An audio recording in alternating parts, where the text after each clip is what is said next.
Hello, Trinity family. This is Pastor Dewar, and this is your Theology in 3.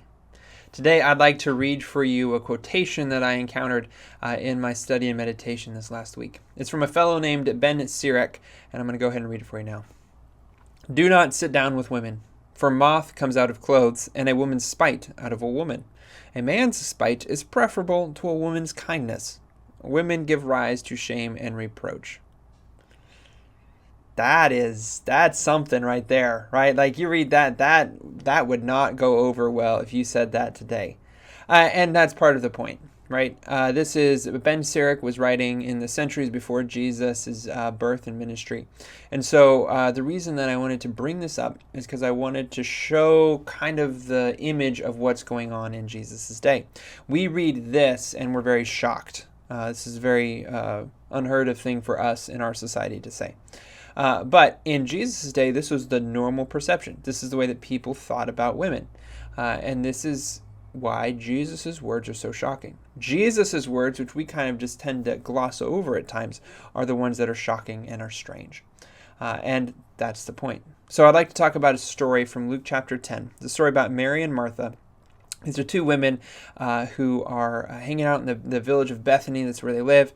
And Jesus, he visits them. And as he's visiting with them, they're preparing for him to come. And this is what you do when a rabbi would come. You would prepare and make sure that you were ready.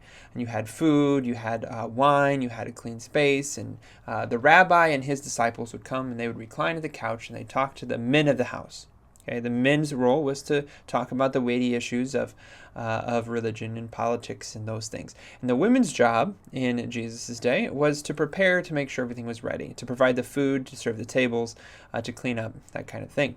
And so in our story, Mary and Martha are both here, and Martha is doing all the work. And she's very upset because Mary is sitting there talking to Jesus and the other disciples and not helping her.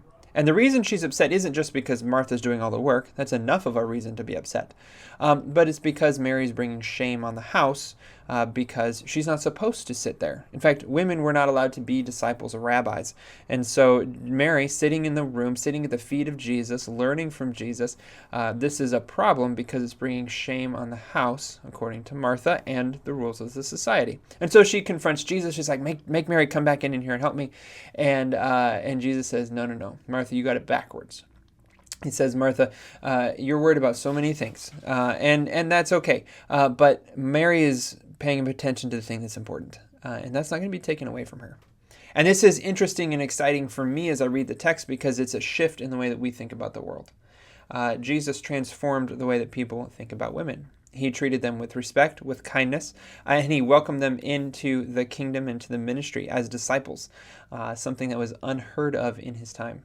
And so this is exciting for me because as I read it, I see a shift from the way things used to be to the way things are.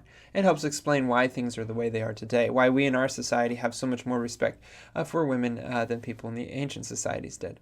And as I read this, what I see is this. Jesus welcomes all people into his kingdom. He welcomes all people to be his disciples, men and women, all kinds of different people from all different walks of life.